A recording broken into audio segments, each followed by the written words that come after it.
আসসালামু আলাইকুম, welcome to my channel delicious sweet bite. আজ আপনাদের জন্য নিয়ে এসেছি চকলেট ফাজ ব্রাউনি। এটি ঝটপট খুব সহজেই তৈরি করে ফেলা যায়।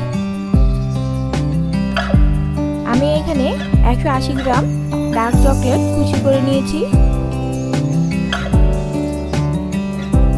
এখন আমি এটা মাইক্রোওভেনে দিয়ে মেল্ট করে নেব। সাথে আমি এখানে 100 গ্রাম বাটার দিয়ে নিচ্ছি। বাটারটা অবশ্যই রুম টেম্পারেচারে হতে হবে। তারপর মাইক্রোওভেনে দিয়ে 20 সেকেন্ড গরম করে আমি এটা ভালোভাবে নেড়ে নিচ্ছি। কিছুক্ষণ নাড়ার পরে আবার মাইক্রোওভেনে দেবো 20 সেকেন্ডের জন্য। আবার ভালোভাবে নেড়ে আবার দিব 20 সেকেন্ডের জন্য। একবারে আমরা বেশি সময়ের জন্য দিব না। এখানে আমি কোকো পাউডার নিয়ে নিয়েছি 20 গ্রাম, আর এখানে ময়দা নিয়ে নিয়েছি 60 গ্রাম। এটা খুব ভালোভাবে চেলে নিচ্ছি।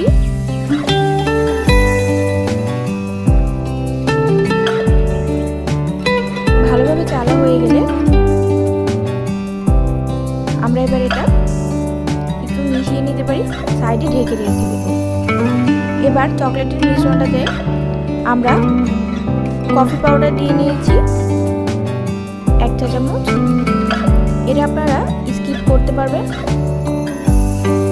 মিশিয়ে সাইডে রেখে দেব। এবার 3টে ডিম নিয়ে নিচ্ছি, আর এতে 280 গ্রাম ডিম দিয়ে নেব। ডিমটা প্রথমে একটু হালকা করে ফেটে নিচ্ছি। তারপরে এতে চিনি দিয়ে আবার ভালোভাবে মিশিয়ে নেব। ভালোভাবে মিশানো হয়ে গেলে আমরা এবার চকলেটের মিশ্রণে সামান্য একটু ভ্যানিলা পাউডার দিয়ে নিচ্ছি।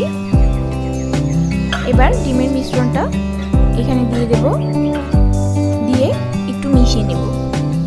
খুব বেশি মেশানোর প্রয়োজন নেই। এবার মেশানো হয়ে গেলে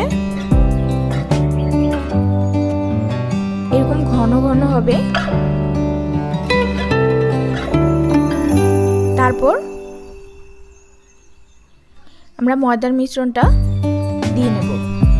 ময়দার মিশ্রণটা একটু চেলে চেলে দেব। ময়দার মিশ্রণটা চেলে চেলে দিয়ে তারপর আলতো করে এভাবে মিশিয়ে নেব।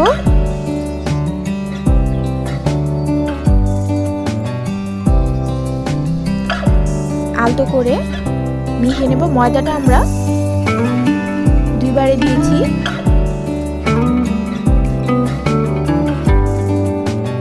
এখন ব্যাটারটা অনেকটাই ঘন হয়ে আসছে। এবার আমরা একটা 8 ইঞ্চি স্কোয়ার প্যানে নিয়ে ঢেলে নেব। তার আগে আমি প্যানটা গ্রিস করে নিয়েছি আর বেকিং পেপার বিছিয়ে নিয়েছি। এবার ব্যাটারটা ঢেলে স্প্যাচুলা দিয়ে সমান করে নিচ্ছি। এটা আমি ওভেনে মাঝে রেখে 180 ডিগ্রি সেলসিয়াসে 20 মিনিটের জন্য বেক করব। 20 মিনিট পরে ওভেন থেকে বের করে নিয়েছি। এবার বেকিং পেপারটা 2 সাইড থেকে ধরে এভাবে টান দিয়ে উঠিয়ে নেব। আপনারা চাইলে উপরে গানাশ দিতে পারেন।